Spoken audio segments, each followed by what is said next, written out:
Chapter 7. Of the rights, privileges, and immunities of ambassadors and other public ministers. Paragraph 80.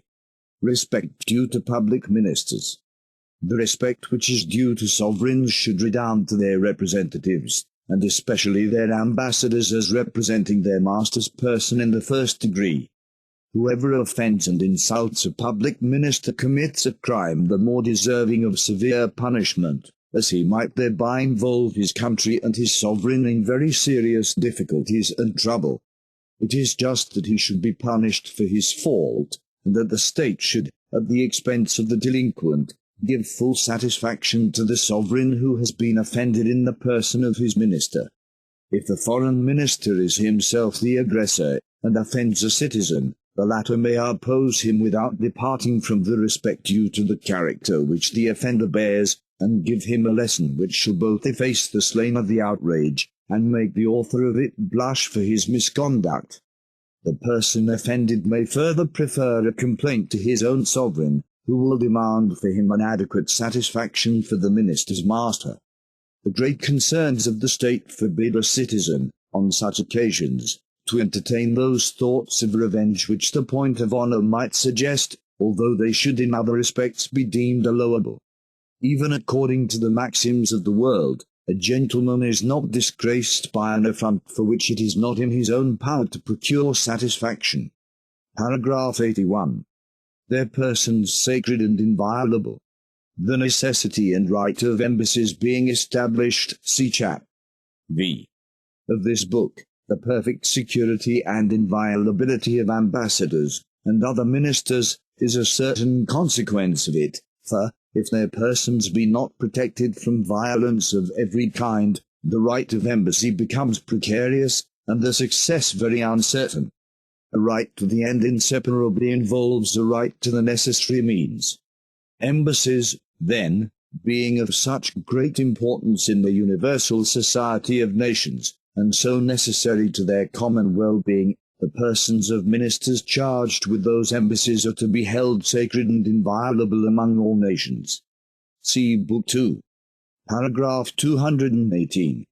Whoever offers violence to an ambassador, or to any other public minister, not only injures the sovereign whom that minister represents, but also attacks the common safety and well-being of nations. He becomes guilty of an atrocious crime against mankind in general. Paragraph 82. Particular protection due to them. This safety is particularly due to the minister, from the sovereign to whom he is sent. To admit a minister, to acknowledge him in such character, is engaging to grant him the most particular protection, and that he shall enjoy all possible safety.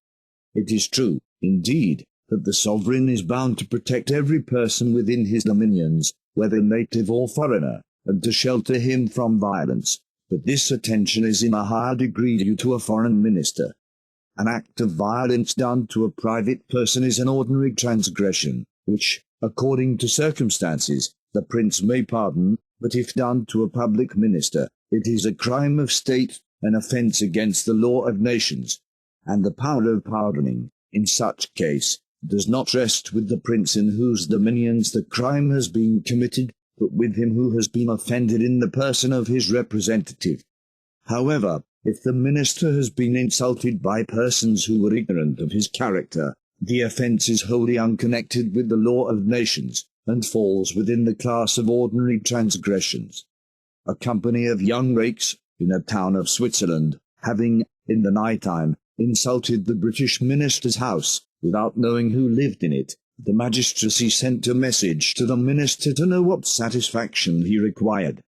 He prudently answered that it was the magistrates concerned to provide for the public safety by such means as they thought best, but that, as to his own part, he required nothing, not thinking himself affronted by persons who could have had no design against him, as not knowing his house. Another particular circumstance, in the protection due to foreign ministers, is this, according to the destructive maxims introduced by a false point of honour, a sovereign is under a necessity of showing indulgence to a person wearing a sword, who instantly revenges an affront done to him by a private individual, but violent proceedings against a public minister can never be allowed or excused, unless where the latter has himself been the aggressor, and, by using violence in the first instance, has reduced his opponent to the necessity of self-defense. Paragraph 83. When it commences, though the minister's character is not displayed in its full extent, and does not thus ensure him the enjoyment of all of his rights, till he is acknowledged and admitted by the sovereign, to whom he delivers his credentials, yet, on his entering the country to which he is sent, and making himself known, he is under the protection of the law of nations. Otherwise, it would not be safe for him to come. Until he has had his audience of the prince, he is, on his own word, to be considered as a minister, and besides, exclusive of the notice of his mission, usually given by letter, the minister has, in case of doubt, his passports to produce, which will sufficiently certify his character. Paragraph 84. What is due to them in countries through which they pass? These passports sometimes become necessary to him in the countries through which he passes on his way to the place of his destination, and, in case of need, he shows them, in order to obtain the privileges to which he is entitled. It is true, indeed, that the prince alone to whom the minister is sent is under any obligation or particular engagement to ensure him the enjoyment of all the rights annexed to his character. Yet the others through whose dominions he passes are not to deny him those regards to which the minister of the sovereign is entitled, and which nations reciprocally owe to each other.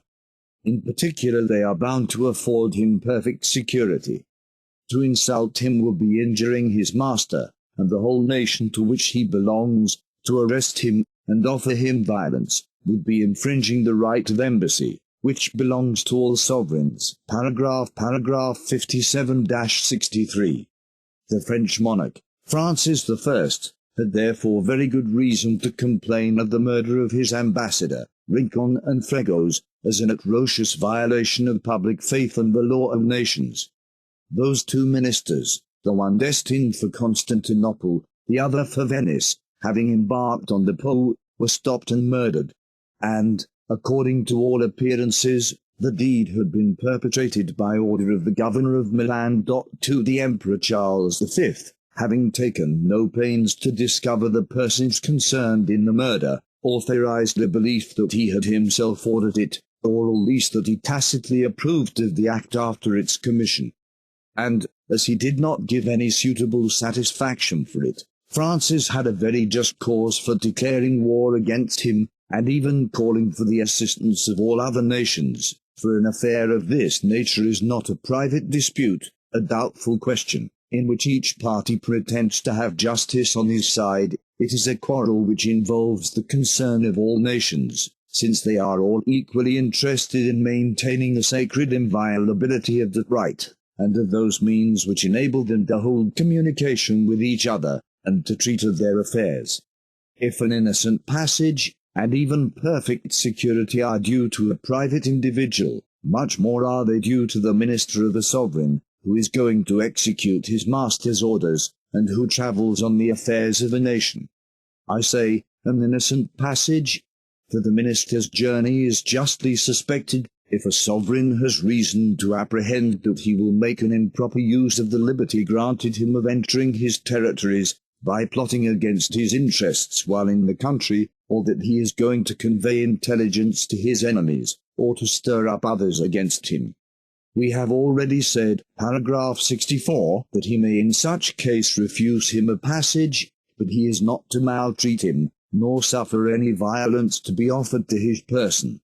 If he has not reason sufficient for denying him a passage, he may take precautions against the abuse which the minister might make of it.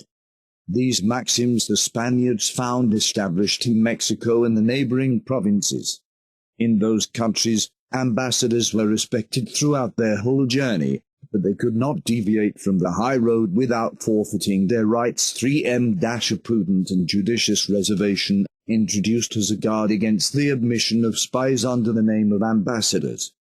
Thus, while the negotiations for peace were carried on at the famous Congress of Westphalia, Amid the dangers of war and the din of arms, the several couriers sent or received by the plenipotentiaries had each his particular route designated, and, out of the prescribed tract, his passport could afford him no protection. Paragraph 85. Ambassadors going to an enemy's country. What we have here observed relates to nations that are at peace with each other. On the breaking out of the war, we cease to be under any obligation of leaving the enemy in the free enjoyment of his rights. On the contrary, we are justifiable in depriving him of them, for the purpose of weakening him, and reducing him to accept of equitable conditions. His people may also be attacked and seized wherever we have a right to commit acts of hostility. Not only, therefore, may we justly refuse a passage to the ministers whom our enemy sends to other sovereigns. We may even arrest them if they attempt to pass privately, and without permission, through places belonging to our jurisdiction. Of such proceeding the last war furnishes a signal instance. A French ambassador, on his route to Berlin, touched, through the imprudence of his guides, at a village within the electorate of Hanover, whose sovereign, the King of England, was at war with France.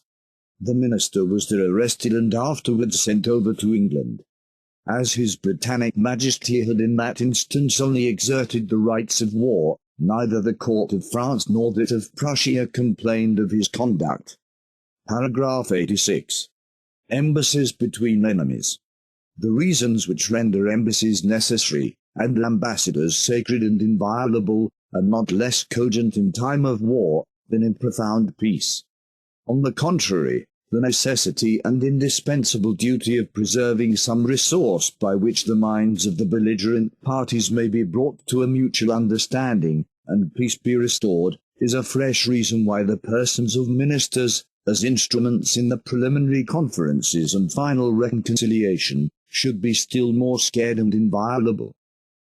Nomen ligniti, says Cicero, ejus modius debit, quod, non modo, inter sociorum jura, esse dicium inter hostium tella, in column versetia. 5 Accordingly, one of the most sacred laws of war is that which ensures perfect security to persons who bring messages or proposals from the enemy. It is true, indeed, that the ambassador of an enemy must not approach without permission, and as there does not always exist a convenient opportunity of obtaining such permission through the medium of neutral persons, the defect has been supplied by the establishment of certain privileged messengers for carrying proposals from enemy to enemy, in perfect safety. Paragraph 87. Heralds, trumpeters, and drummers. The privileged messengers I allude to are heralds, trumpeters, and drummers, who, from the moment they make themselves known, and as long as they confine themselves within the terms of their commission, are, by the laws of war and those of nations, considered as sacred and inviolable. This regulation is absolutely necessary, for, exclusive of the duty incumbent on us to reserve the means of restoring peace, as above mentioned, there occur, even during the course of the war, 1,000 occasions, when the common safety and advantage of both parties require that they should be able to send messages and proposals to each other. The institution of heralds succeeded that of the Roman officials. At present, however, they are seldom employed. Drummers or trumpeters are sent, and after them, according to the exigency of the occasion, ministers or officers furnished with powers.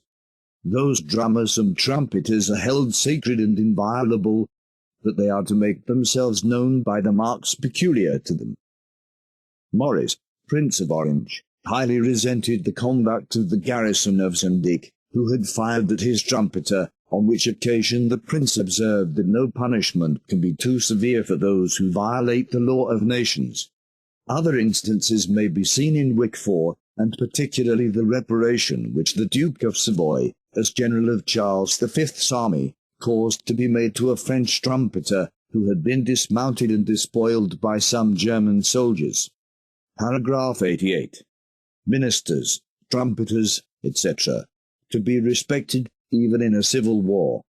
In the wars of the Netherlands the Duke of Alva hanged up a trumpeter belonging to the Prince of Orange, saying that he was not obliged to allow safety to a trumpeter sent him by the chief of the rebels. On this, as on many other occasions, that sanguinary general was undoubtedly guilty of a flagrant violation of the laws of war, which, as we have proved above, Book 3, Chapter 18, ought to be observed even in civil wars, for, unless both parties can with perfect safety interchange messages, and reciprocally send confidential persons to each other, how can they, on those unfortunate occasions, ever come to talk of peace?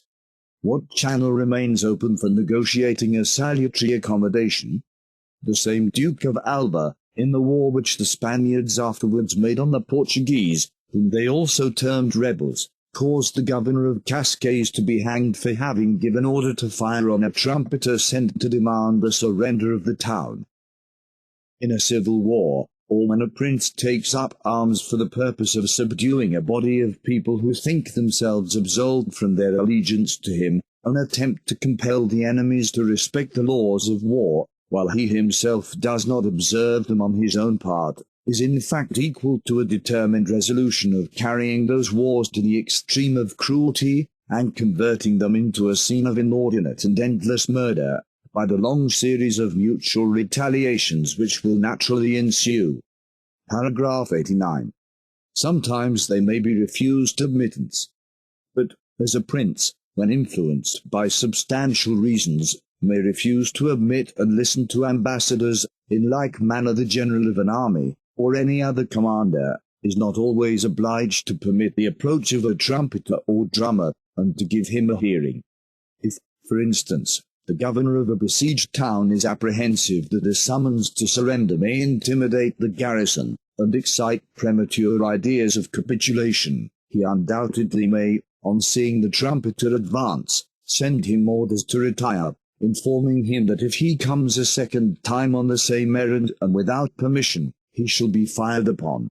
This conduct is no violation of the laws of war, but such a mode of proceeding ought not to be adopted without very cogent reasons, because, by irritating the besiegers, it exposes the garrison to be treated by them with the extreme of rigour, untempered with mercy or moderation.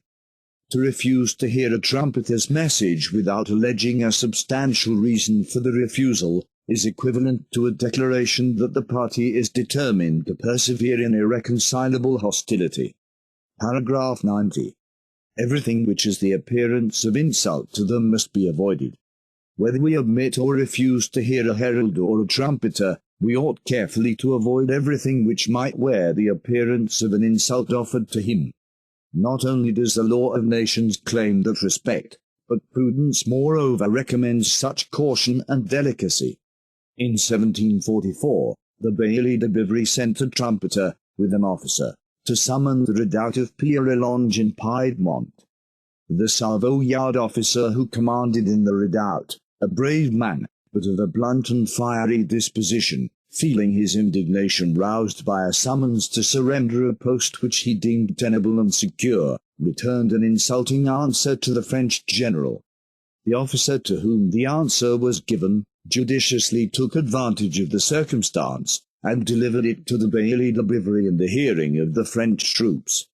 It set them in a flame, and their native valour being stimulated by the eager desire of avenging an affront, their impetuosity was irresistible. Though the attack was attended with considerable carnage, the losses they sustained only added fresh fuel to their courage, till at length they carried the redoubt, and thus the imprudent commandant was accessory to his own death, the slaughter of his men, and the loss of his post. Paragraph 91. By and to whom they may be sent. The prince, the general of the army, and every commander-in-chief within his department, have alone the right of sending a trumpeter or drummer, and, on the other hand, it is only to the commander-in-chief that they can send such messengers. Should a general, besieging a town, attempt to send a trumpeter to any subaltern, to the magistracy, or the townsman, the governor might justly treat the trumpeter as a spy. The French monarch, Francis I, while engaged in war with Charles V, sent a trumpeter to the Diet of the Empire, then assembled at Spires. The trumpeter was seized by order of the Emperor, who threatened to hang him because he was not sent to him. But he did not dare to put his threat in execution, for, loudly as he complained on the subject, he was nevertheless convinced, in his own mind, that the Diet had a right, even without his consent, to listen to the proposals brought by a trumpeter.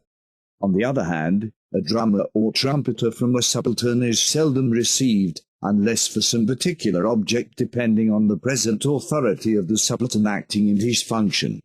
At the siege of Rinburg in 1598, a colonel of a Spanish regiment having taken upon him to summon the town, the governor sent the drummer orders to withdraw, informing him at the same time that, if any other drummer or trumpeter had the audacity to come on the same errand from a subaltern, he would cause the messenger to be hanged. 9.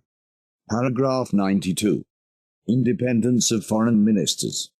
The inviolability of a public minister, or the protection to which he has a more sacred and particular claim than any other person, whether native or foreigner, is not the only privilege he enjoys. The universal practice of nations allows him, moreover, an entire independence on the jurisdiction and authority of the state in which he resides. Some authors tend to maintain that this independence is merely a matter of institution between different states, and will have it referred to the arbitrary law of nations, which shows its origin to manners, customs, or particular conventions. In a word, they deny it to be grounded on the natural law of nations. It is true, indeed, that the law of nature gives men a right to punish those who injure them. Consequently, it empowers sovereigns to punish any foreigner who disturbs the public tranquillity, who offends them, or maltreats their subjects. It authorizes them to compel such foreigner to conform to the laws, and to behave properly towards the citizens. But it is no less true that the natural law at the same time imposes on all sovereigns the obligation of consenting to those things, without which it would be impossible for nations to cultivate the society that nature has established among them, to keep up a mutual correspondence, to treat of their affairs, or to adjust their differences. Now, ambassadors and other public ministers are necessary instruments for the maintenance of the general society, of the mutual correspondence between nations. But their ministry cannot effect the intended purpose, unless it be invested with all the prerogatives which are capable of ensuring its legitimate success, and of enabling the minister freely and faithfully to discharge his duty in perfect security.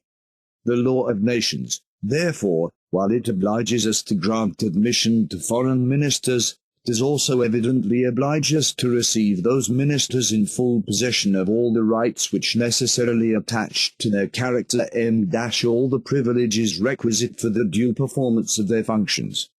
It is easy to conceive that independence must be one of those privileges, since, without it, that security which is so necessary to a public minister would be enjoyed on a very precarious footing. He might be molested, persecuted, maltreated, under 1,000 pretenses.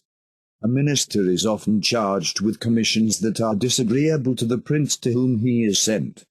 If that prince has any power over him, and especially a sovereign authority, how is it to be expected that the minister can execute his master's orders with due fidelity, firmness, and freedom of mind? It is a matter of no small importance that he have no snares to apprehend, that he be not liable to be diverted from his functions by any chicanery, that he have nothing to hope, nothing to fear, from the sovereign to whom he is sent. In order, therefore, to the success of his ministry, he must be independent of the sovereign authority and of the jurisdiction of the country, both in civil and criminal matters. To this may be added that the nobility and other persons of eminence would be averse to undertaking an embassy, if such commission were to subject them to a foreign authority, not unfrequently in countries where they have little friendship to expect for their own nation, and where they must support disagreeable claims, and enter into discussions naturally productive of acrimony. In a word, if an ambassador may be indicted for ordinary offences, be criminally prosecuted, taken into custody, punished, if he may be sued in civil cases, the consequence will often be that he will neither possess the power, the leisure, nor the freedom of mind which his master's affairs require. And how shall he be able to support the dignity of representation in such a state of subjection? On the whole, therefore, it is impossible to conceive that the prince who sends an ambassador, or any other minister, can have any intention of subjecting him to the authority of a foreign power, and this consideration furnishes an additional argument which completely establishes the independency of a public minister. If it cannot be reasonably presumed that his sovereign means to subject him to the authority of the prince to whom he is sent, the latter, in receiving the minister, consents to admit him on the footing of independency, and thus there exists between the two princes a tacit convention, which gives a new force to the natural obligation. The established practice is perfectly conformable to the principles here laid down. All sovereigns claim a perfect independency for their ambassadors and ministers. If it be true that there was a king of Spain, who from a desire of arrogating to himself a jurisdiction over the foreign ministers resident at his court, wrote to all the Christian princes, informing them that if his ambassadors would commit any crime in the places of their respective residence, it was his pleasure that they should forfeit all their privileges, and be tried according to the laws of the country. One solitary instances of no weight in an affair of this nature, nor have his successors on the Spanish throne adopted a similar mode of thinking. Paragraph 93. How the foreign minister is to behave. This independency of the foreign minister is not to be converted into licentiousness. It does not excuse him from conforming to the customs and laws of the country in all his external actions, so far as they are unconnected with the object of his mission and character. He is independent, but he has not a right to do whatever he pleases. Thus, for instance, if there exists a general prohibition against passing, in a carriage near a powder magazine, or over a bridge against walking round, and examining the fortifications of a town, etc. The ambassador is bound to respect such prohibitions. Should he forget his duty, should he grow insolent, and be guilty of irregularities and crimes, there are, according to the nature and importance of his offences, various modes of repressing him, and these we shall speak of after we have said a few words concerning the line of conduct to be pursued by a public minister in the place of his residence. He must not avail himself of his independency for the purpose of violating the laws and customs. He should rather punctually conform to them, as far as they may concern him, although the magistrate has no compulsive power over him, and he is especially bound to a religious observance of the rules of justice towards all who have any dealings with him. As to what concerns the prince to whom he is sent, the ambassador should remember that his ministry is a ministry of peace, and that it is on that footing only he is received. This reason forbids his engaging in any evil machinations. Let him serve his master without injuring the prince who receives him.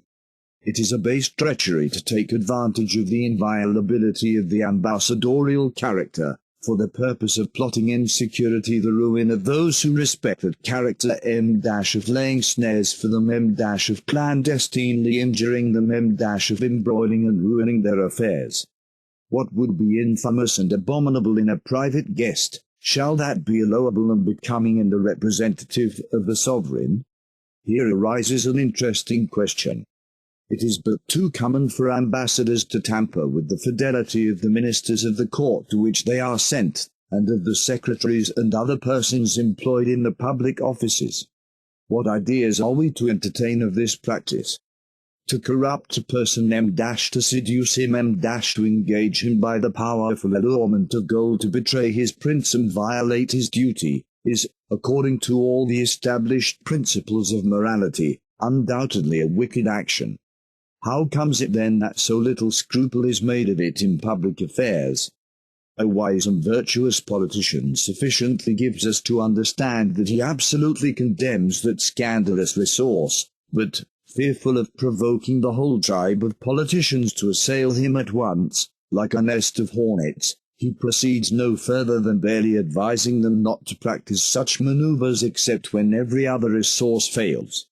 As to me, whose pen is employed in developing the sacred and immutable principles of justice, I must, in duty to the moral world, openly aver that the mode of corruption is directly repugnant to all the rules of virtue and probity, and a flagrant violation of the law of nature.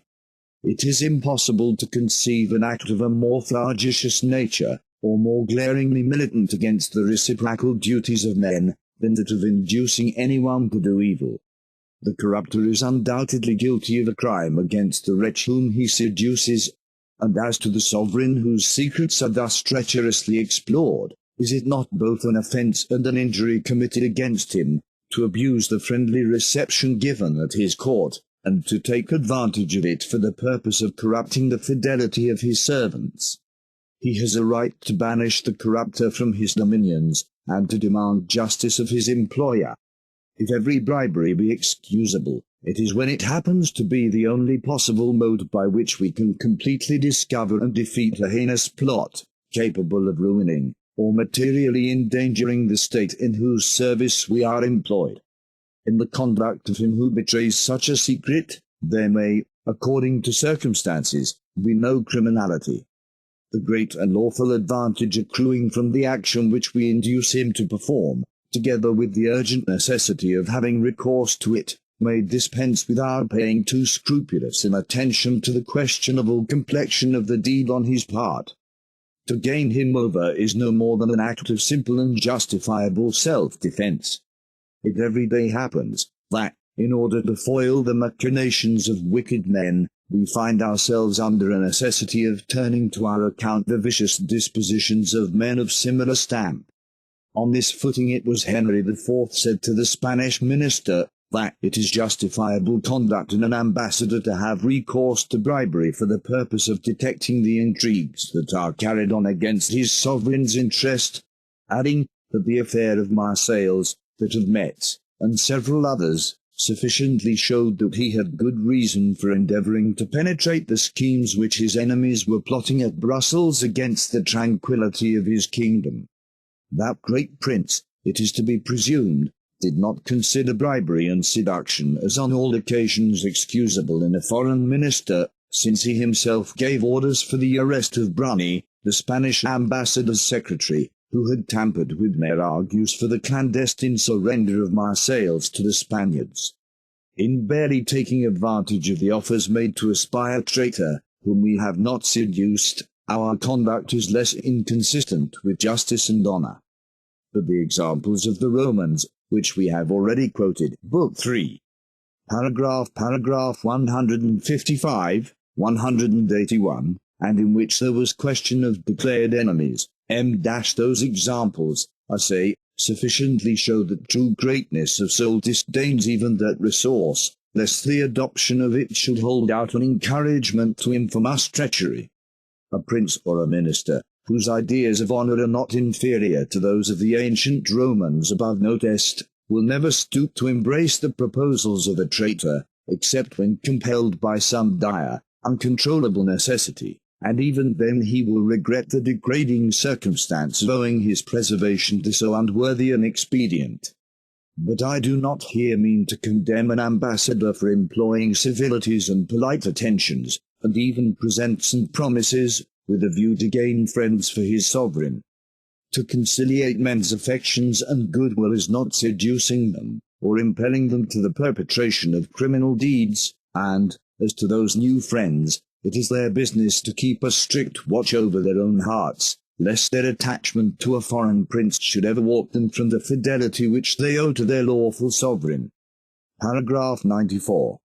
How he may be punished. 1. For ordinary transgressions.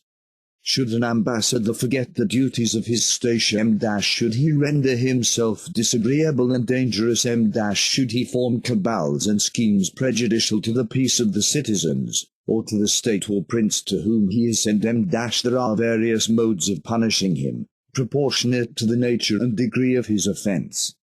if he maltreats the subjects of the state, if he commits any acts of injustice or violence against them, the injured subjects are not to seek redress from the ordinary magistrates, since the ambassador is wholly independent of their jurisdiction, and, for the same reason, those magistrates cannot proceed directly against him. On such occasions, therefore, the plaintiffs are to make application to their sovereign, who demands justice from the ambassador's master, and, in case of a refusal, may order the insolent minister to quit his domains. Paragraph 95. 2.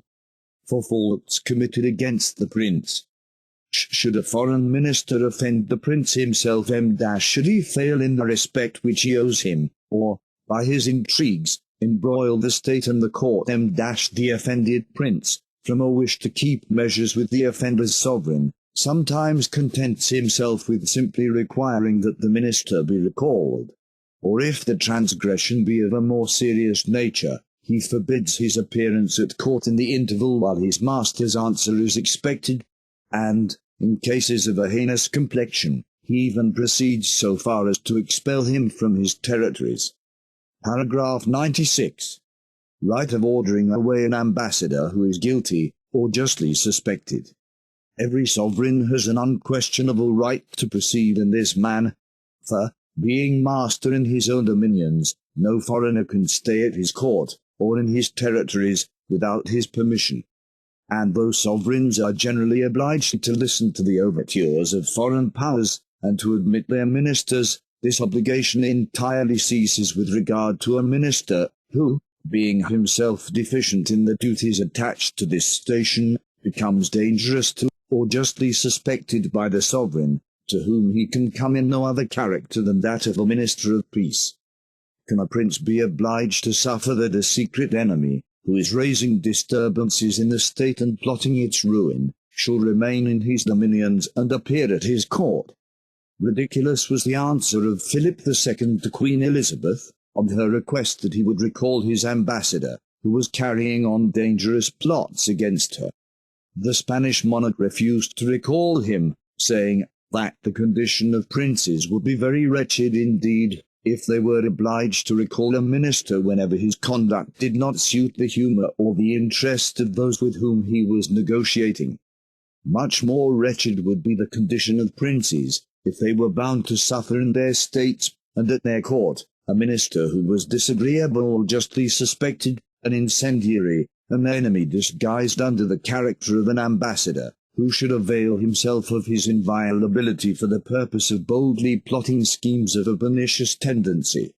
The Queen, justly offended at Philip's refusal, put the guard on the ambassador. Paragraph 97. Right of repressing him by force, if he behaves as an enemy. But is a prince on every occasion bound to confine his resentment to the simple expulsion of an ambassador, however great the enormities of which the latter may have been guilty? Such is the doctrine maintained by some authors, who ground their opinion on the absolute independency of a public minister. I own he is independent of the jurisdiction of the country, and I have already said that, on this account, the common magistrate cannot proceed against him. I further admit that, in all cases of ordinary transgression, all instances of offensive or disorderly behavior, which, though injurious to individuals, or to society, do not endanger the safety of the state or of the sovereign, there is the degree of respect due to the ambassadorial character which is so necessary for the correspondence of nations, and to the dignity of the prince represented, that a complaint be first made to him of the conduct of his minister, together with a demand of reparations, and that, if no satisfaction is obtained, the offended sovereign be then content with simply ordering the ambassador to quit his dominions, in case the serious nature of the offences absolutely require that a stop be put to them. But shall an ambassador be suffered with impunity to cabal against the state where he resides, to plot its ruin, to stir up the subjects to revolt, and boldly to foment the most dangerous conspiracies, under the assurance of being supported by his master? If he behaves as an enemy, shall it not be allowable to treat him as such? The question admits not of a doubt with regard to an ambassador who proceeds to overt acts, who takes up arms, and uses violence. In such case, those whom he attacks may repel him, self-defense being authorized by the law of nature. Those Roman ambassadors, who, being sent to the Gauls, fought against them with the people of Clusium, divested themselves of the ambassadorial character. Can anyone therefore imagine that the Gauls were bound to spare them in the hour of battle? Paragraph 98. Ambassador forming dangerous plots and conspiracies. The question is more difficult with respect to an ambassador who, without proceeding to overt acts, broaches plots of a dangerous tendency, who, by his occult machinations, excites the subject to revolt, and who forms and encourages conspiracies against the sovereign or the state. Shall it be deemed unlawful to repress and inflict exemplary punishment on a traitor who abuses the sacred character with which he is invested, and who is himself the first to set the example of violating the law of nations? That sacred law provides no less for the safety of the prince who receives an ambassador than for that of the ambassador himself. But, on the other hand, if we allow the offended prince a right to punish a foreign minister in such cases, the subjects of contest and rupture between sovereigns will become very frequent, and it is much to be feared that the ambassadorial character will cease to enjoy the protection and inviolability which are so essential to it. There are certain practices connived at in foreign ministers, though not always strictly consistent with the rules of rectitude. There are others, again, which are not to be corrected by actual punishment, but simply by ordering the minister to depart. How shall we, in every case, be able to ascertain the precise boundaries of those different degrees of transgression?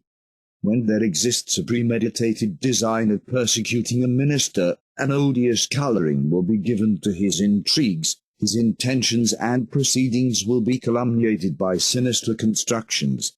Even false accusations will be raised against him.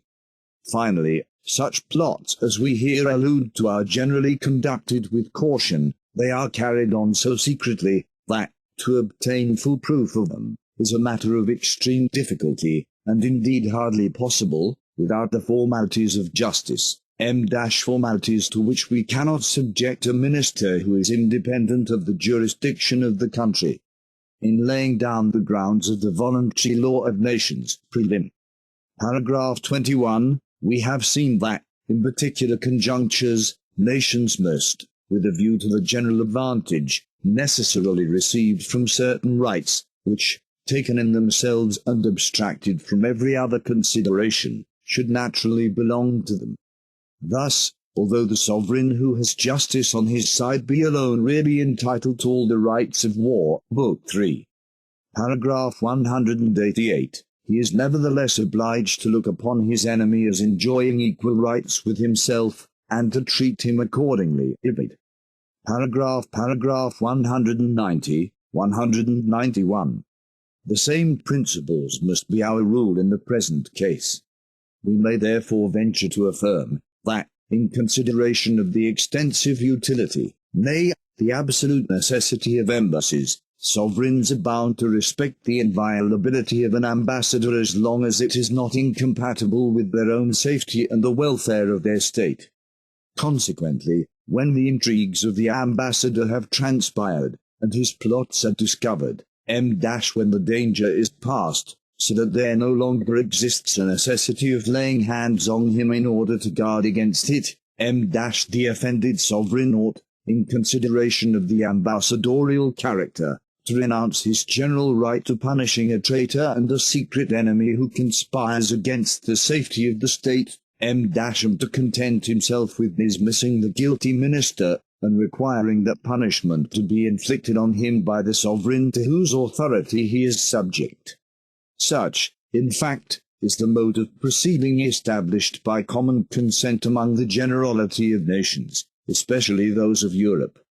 Whitford gives us several instances of some of the principal European sovereigns who, on discovering ambassadors to be guilty of odious machinations, have limited their resentment to the expulsion of the offenders, without even making application to have them punished by their masters, of whom they did not expect to obtain a compliance with such a demand. To these instances let us add that the Duke of Orleans, regent of France, that prince, having detected a dangerous conspiracy which had been formed against him by the Prince de Salam, ambassador from Spain, behaved with great moderation on the occasion, not adopting any severer measures than those of setting a guard over the guilty minister, seizing his papers, and causing him to be conducted out of the kingdom. Another remarkable instance, of very ancient date, stands recorded by the Roman historians, that in which Tarquin's ambassadors were concerned.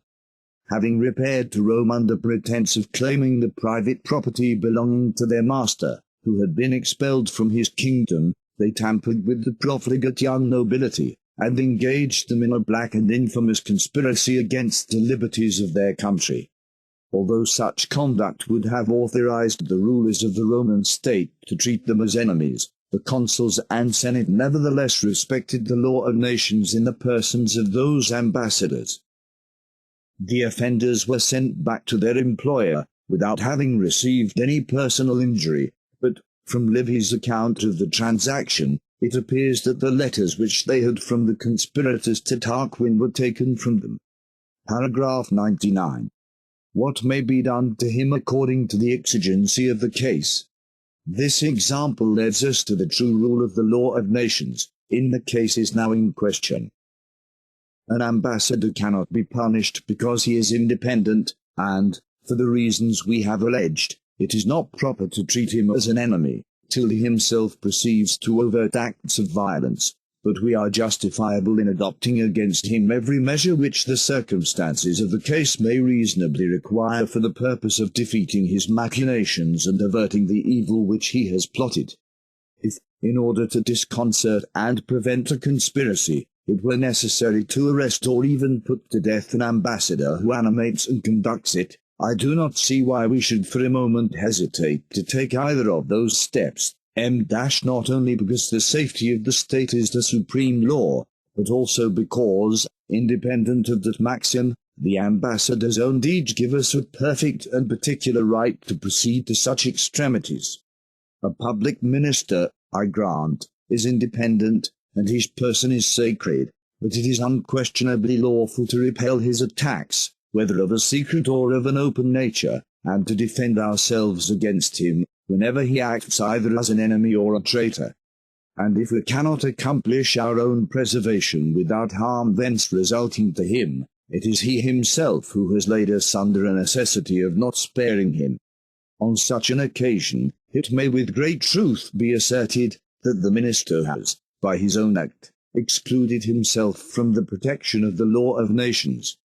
Suppose the Venetian Senate, though apprised of the Marquis of Dumas' conspiracy, and impressed with the thorough conviction of the minister's being the prime mover and director of the whole business, had nevertheless been, in other particulars, destitute of sufficient information to enable them to crush the detestable plot, suppose they had been uncertain with respect to the number and rank of the conspirators, the designs they had in agitation, and the particular quarter where the meditated mischief was to burst forth, whether an intention was entertained of exciting a revolt among the marine or the land forces, or effecting the clandestine capture of some important fortress, would they, under such circumstances, have been bound to suffer the ambassador to depart unmolested, and thus afford him an opportunity of joining and heading his accomplices, and of bringing his designs to a successful issue. No man will seriously answer in the affirmative. The Senate, therefore, would have had a right to arrest the Marquis and all his household, and even to extort from them their detestable secret. But those prudent republicans, seeing the danger was removed, and the conspiracy totally suppressed, chose to keep measures with Spain, wherefore they prohibited all accusation of the Spaniards as concerned in the plot, and contented themselves with simply requesting the ambassador to withdraw, in order to screen himself from the rage of the populace. Paragraph 100. Ambassador attempting against a sovereign's life. In this case the same rule is to be followed which we have already laid down. Book 3. Paragraph 136, in treating of what may lawfully be done to an enemy. Whenever an ambassador acts as an enemy, we are justifiable in adopting against him every measure that is necessary for the purpose of defeating his evil designs and ensuring our own safety. It is on the same principle, and under the idea which represents the ambassador as a public enemy when he behaves as such, that we proceed to determine the treatment he ought to receive in case he pursues his criminal career to the last stage of enormity. If an ambassador commit any of those atrocious crimes which sap the very foundations of the general safety of mankind, if he attempt to assassinate or poison the prince who has received him at his court, he unquestionably deserves to be punished as a treacherous enemy guilty of poisoning or assassination. See Book 3. Paragraph 155. The ambassadorial character, which he has so basely prostituted, cannot shield him from the sword of justice. Is the law of nations to protect such a criminal, when the personal security of all sovereigns and the general safety of mankind loudly demand that his crime should be expiated by the sacrifice of his forfeit life? It is true, indeed, that we have little room to apprehend that a public minister will proceed to such dreadful enormities, for it is generally men of honour who are invested with the character of ambassadors, and even if there should, among the number, be some whose consciences are callous to every scruple, the difficulties, nevertheless, and the magnitude of the danger, are sufficient to deter them from the attempt. Yet such crimes are not wholly unexampled in history. Monsieur Barberac instances the assassination of the Lord of Simeon by an ambassador of Constantinus Diogenes, governor of the neighbouring province, for Basilius II, emperor of Constantinople, and for his authority he quotes the historian Kedronius. The following fact is likewise to the purpose. In the year 1382, Charles III, King of Naples, having sent to his competitor, Louis, Duke of Anjou, a knight named Matthew Sauvage, in the character of a herald, to challenge him to single combat, the herald was suspected of carrying a demi-lance whose point was tinged with the poison of so subtle a nature, that whoever should look steadfastly on it, or even suffer it to touch his clothes, would instantly drop down dead. The Duke, being apprised of the danger, refused to admit the herald into his presence, and ordered him to be taken into custody. The culprit was interrogated, and, upon his own confession, suffered the punishment of decapitation. Charles complained of the execution of his herald, as an infraction of the laws and usages of war, but Louis, in his reply, maintained that he had not violated those laws in his treatment of Sauvage, who had been convicted by his own confession. Had the crime imputed to the herald been clearly substantiated, he was an assassin, who no law could protect. But the very nature of the accusation sufficiently proves that it was a false and groundless charge. Paragraph 101. Two remarkable instances respecting the immunities of public ministers. The question of which we have been treating has been debated in England and France on two famous occasions. In the former of those countries, the question arose in the case of John Leslie, Bishop of Ross, ambassador from Mary, Queen of Scots.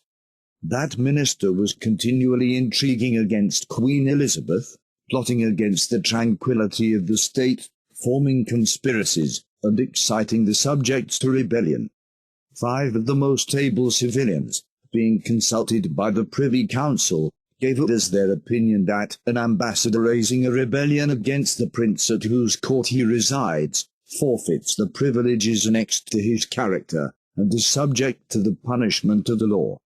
They should rather have said that he may be treated as an enemy. But the council contented themselves with causing the bishop to be arrested, and after having detained him a prisoner in the Tower for 2 years, set him at liberty when there was no longer any danger to be apprehended from his intrigues, and obliged him to depart from the kingdom.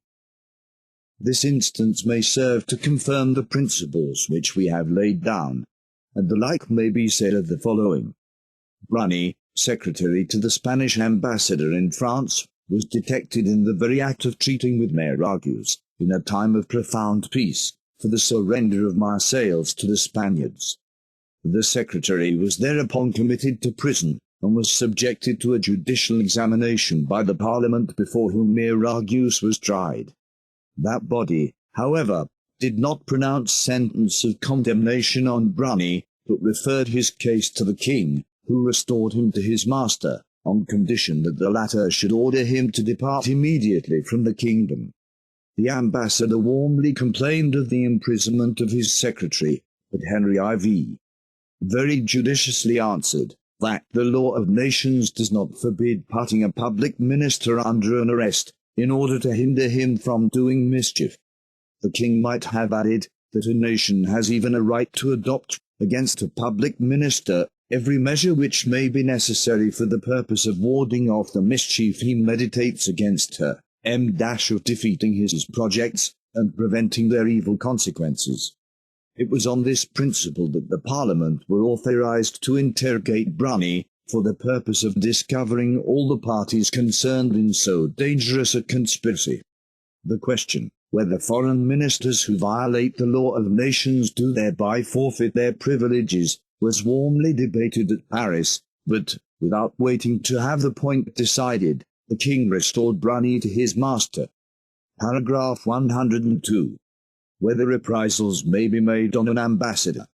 It is not lawful to maltreat an ambassador by way of retaliation, for the prince who uses violence against a public minister is guilty of a crime, and we are not to take vengeance for his misconduct by copying his example.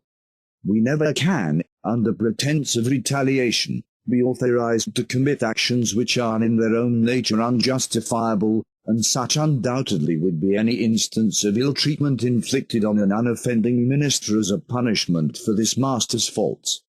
If it be an indispensable duty to pay a general regard to this rule in cases of retaliation, it is more particularly obligatory with regard to an ambassador, on account of the respect due to his character.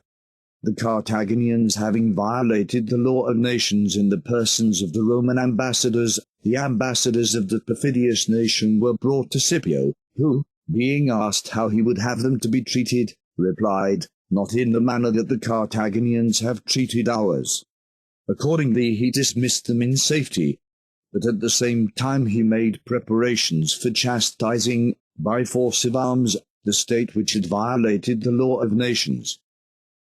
There cannot be a better pattern for sovereigns to follow on such an occasion. If the injury for which we would make retaliation does not concern a public minister, there exists a still stronger certainty that we must not retaliate on the ambassador of the sovereign against whom our complaint lies. The safety of public ministers would be very precarious if it were liable to be affected by every casual difference that might arise. But there is one particular case in which it appears perfectly justifiable to arrest an ambassador, provided no ill treatment be given to him in other respects. When, for instance, a prince has, in open violation of the law of nations, caused our ambassador to be arrested, we may arrest and detain his, as a pledge for the life and liberty of ours. But should this expedient prove unsuccessful, it would become our duty to liberate the unoffending minister, and to seek redress by more efficacious measures. Charles V caused the French ambassador, who had made him a declaration of war, to be put under an arrest, whereupon Francis I caused Granvelle, the emperor's ambassador, to be arrested in like manner. At length, however, it was agreed that both those ministers should be conducted to the frontier, and released at the same time. Paragraph 103. Agreement of nations concerning the privileges of ambassadors. We have derived the independence and inviolability of the ambassadorial character from the natural and necessary principles of the law of nations. These prerogatives are further confirmed by the uniform practice and general consent of mankind. We have seen above, paragraph 84, that the Spaniards found the right of embassies established and respected in Mexico. The same principle also prevails even among the savage tribes of North America, and if we thence turn our eye to the other extremity of the globe, we find that ambassadors are highly respected in China. In India also the same role is observed, though with less scrupulous punctuality. The King of Ceylon, for instance, has sometimes imprisoned the ambassadors of the Dutch East India Company. Being master of the places which produce cinnamon, he knows that the Dutch, in consideration of a profitable commerce, will overlook many irregularities in his conduct, and, with the true disposition of a barbarian, he takes an undue advantage of the circumstance. The Quran enjoins the Muslims to respect public ministers, and if the Turks have not in all instances uniformly observed that precept, their violations of it are rather imputable to the ferocity of particular princes than to the principles of the nation at large. The rights of ambassadors were formerly very well known among the Arabs. A writer of the nation relates the following incident. Hailed, an Arabian chief, having come, in the character of ambassador, to the army of the Emperor Heraclius, used insolent language to the general, whereupon the latter observed to him that ambassadors were protected from all kind of violence by the law which universally prevailed among nations, or it was probably that consideration which had emboldened the Arab to speak to him in so indecent a manner. 29. It would be quite unnecessary, in this place, to accumulate the various examples with which the history of the European nations presents us. The enumeration would be endless, and the established customs of Europe on this subject are sufficiently known. St. Louis, when at Acre in Palestine, gave a remarkable instance of the protection due to public ministers. An ambassador from the Old Man of the Mountain, or Prince of the Assassins, speaking insolently to the French monarch, the Grand Masters of the Orders of the Temple and the Hospital informed that minister that, were it not for the respect paid to the character with which he was invested, they would cause him to be thrown into the sea. The king, however, dismissed him without suffering the slightest injury to be done him. Nevertheless, as the Prince of the Assassins was on his own part guilty of grossly violating the most sacred rights of nations, it would have been reasonable to suppose that his ambassador had no claim to protection, except indeed on this single consideration, that, as the privilege of inviolability is founded on the necessity of keeping open a safe channel of communication, through which sovereigns may reciprocally make proposals to each other, and carry on negotiations both in peace and in war, the protection should therefore extend even to the envoys of those princes, who, guilty themselves of violating the law of nations, would otherwise have no title to our respect. Paragraph 104. Free exercise of religion. There are rights of another nature, which, though not necessarily annexed to the character of a public minister, are nevertheless allowed to him by established custom in almost every country. One of the principal of these is the free exercise of his religion. It is, indeed, highly proper that a minister, and especially a resident minister, should enjoy the free exercise of his religion within his own house, for himself and his retinue. But it cannot be said that this right, like those of independence and inviolability, is absolutely necessary to the success of his commission, particularly in the case of a non-resident minister, the only one whom nations are bound to admit. Paragraph 66. The minister may in this respect do what he pleases in his own house, into which nobody has a right to pry or to enter. But if the sovereign of the country where he resides should, for substantial reasons, refuse him permission to practice his religion in any manner which might render it an object of public notice, we must not presume to condemn the conduct of that sovereign, much less to accuse him of violating the law of nations. At present, ambassadors are not debarred the free exercise of their religion in any civilized country, for a privilege which is founded on reason cannot be refused when it is attended with no ill consequence. Paragraph 105. Whether an ambassador be exempted from all imposts.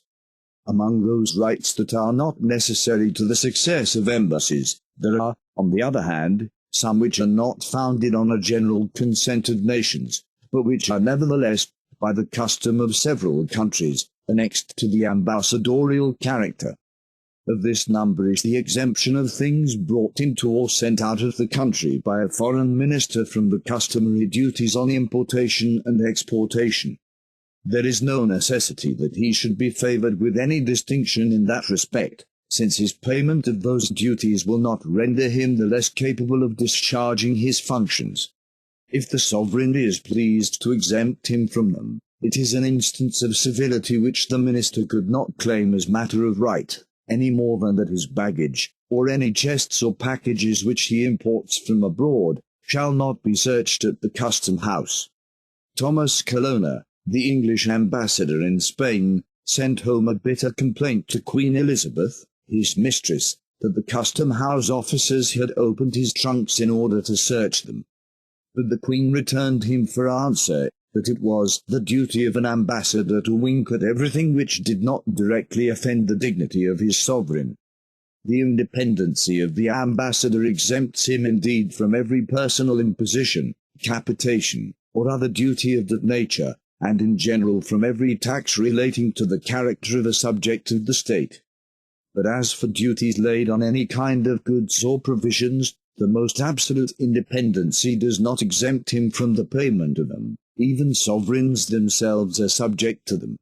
In Holland, the following rule is observed: ambassadors are exempt from the taxes on consumption, doubtless, because those taxes are more directly of a personal nature, but they pay the duties on importation and exportation.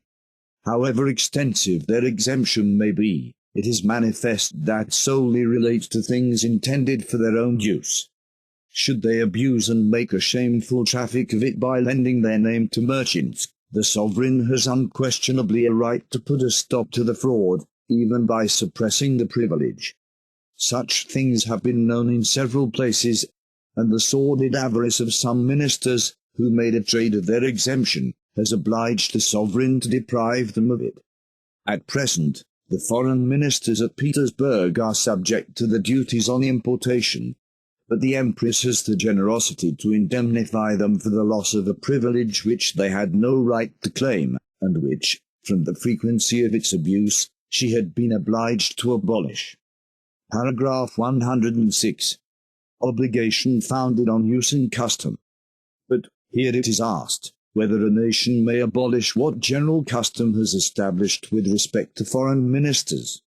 Let us then consider what obligation custom and received usage can impose on nations, not only in what concerns ministers, but also in any other instance, in general. The usages and customs of other nations are no further obligatory on an independent state than as she has expressly or tacitly given her consent to them. But when once a custom, indifferent in itself, has been generally established and received, it carries the force of an obligation on the states which have tacitly or expressly adopted it. Nevertheless, if, in process of time, any nation perceives that such custom is attended with inconveniences, she is at liberty to declare that she no longer chooses to conform to it, and when once she has made this explicit declaration, no cause of complaint lies against her for refusing thenceforward to observe the custom in question. But such a declaration should be made beforehand, and at the time when it does not affect any particular nation. It is too late to make it when the case actually exists, for it is a maxim universally received, that a law must never be changed at the moment of the actual existence of the particular case to which we would apply it. Thus, on the subject before us, a sovereign who has previously notified his intentions, and received an ambassador only on that footing, is not obliged to allow him the enjoyment of all the privileges, or to pay him all the honours, which custom had before annexed to the ambassadorial character, provided that the privileges and honours which are withheld be not essential to the nature of the embassy, and necessary to ensure its legitimate success. To refuse privileges of this latter kind would be the same thing in effect as refusing the embassy itself, a conduct which a state is not at liberty to pursue generally and on every occasion. Paragraph 65. But in those instances only where the refusal is founded on some very substantial reason. To withhold honours which are consecrated by custom and become in a manner essential, is an expression of contempt, and an actual injury. Here it must be further observed, that, when a sovereign intends to break through an established custom, the rule should be general. To refuse certain customary honours or privileges to the ambassador of one nation, and to continue the enjoyment of them to others, is an affront to the nation, a mark of contempt, or at least of ill will. Paragraph 107. A minister whose character is not public. Sometimes princes send to each other secret ministers whose character is not public. If a minister of this kind be insulted by a person unacquainted with his character, such insult is no violation of the law of nations, but the prince who receives this ambassador and knows him to be a public minister is bound by the same ties of duty towards him as towards a publicly acknowledged ambassador, and under equal obligation to protect him, and as far as in his power, to ensure him the full enjoyment of that inviolability and independence which the law of nations annexes to the ambassadorial character. No excuse, therefore, can be offered for the conduct of Francis Sforza, Duke of Milan, in putting to death Marabiglia, secret minister of Francis I. Sforza had often treated with that secret agent, and had acknowledged him as the French monarch's minister. 32. Paragraph 108. A sovereign in a foreign country. We cannot introduce in any more proper place an important question of the law of nations, which is nearly allied to the right of embassies. It is asked, what are the rights of a sovereign who happens to be in a foreign country, and how the master of the country is to treat him? If that prince be come to negotiate, or to treat about some public affair, he is doubtless entitled in a more eminent degree to enjoy all the rights of ambassadors. If he become as a traveller, his dignity alone, and the regard due to the nation which he represents and governs, shelters him from all insult, gives him a claim to respect and attention of every kind, and exempts him from all jurisdiction. On his making himself known, he cannot be treated as subject to the common laws, for it is not to be presumed that he has consented to such a subjection, and if a prince will not suffer him in his dominions on that fooling, he should give him notice of his intentions. But if the foreign prince forms any plot against the safety and welfare of the state, in a word, if he acts as an enemy, he may very justly be treated as such. In every other case he is entitled to full security, since even a private individual of a foreign nation has a right to expect it. A ridiculous notion has possessed the minds even of persons who deem themselves superior in understanding to the common herd of mankind. They think that a sovereign who enters a foreign country without permission may be arrested there. But on what reason can such an act of violence be grounded? The absurdity of the doctrine carries its own refutation on the face of it. A foreign sovereign, it is true, ought to give notice of his coming, if he wishes to receive such treatment as he is entitled to expect.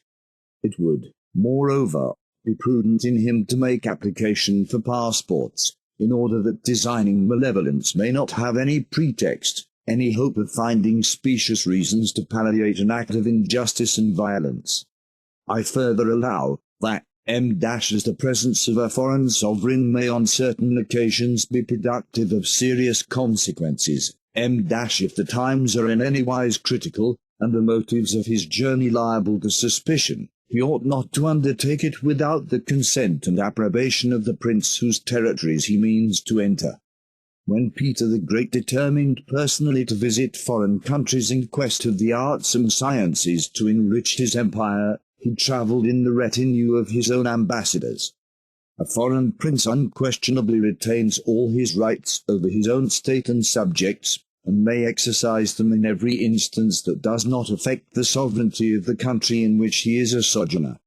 The King of France, therefore, appears to have been too punctilious in refusing to permit the Emperor Sigismund, when at Lyons, to confer the dignity of Duke on the Count of Savoy, who was a vassal of the Empire. See Book 2.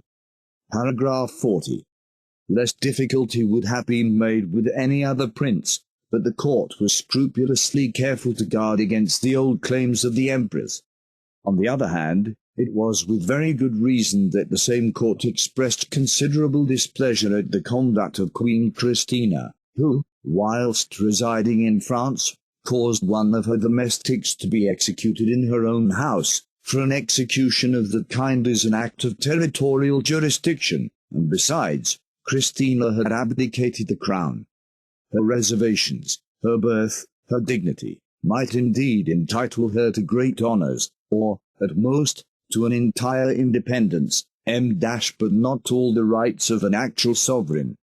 The famous instance of Mary, Queen of Scots, so often quoted on questions on this subject, is not a very apposite example, for that princess was no longer in possession of the crown at the time when she came to England, and was arrested, tried, and condemned to death. Paragraph 109. Deputies to the States. The deputies sent to the Assembly of the States of a kingdom, or a republic, are not public ministers like those of whom we have spoken above, as they are not sent to foreign powers, but they are public persons, and in that character are possessed of privileges which it is our duty to establish before we take leave of this subject.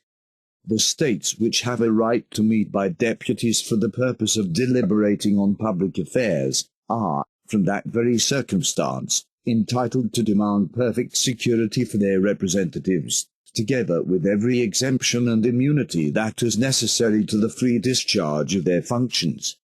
If the persons of the deputies be not inviolable, their constituents cannot be assured of their fidelity in asserting the rights of the nation and courageously defending the public interests.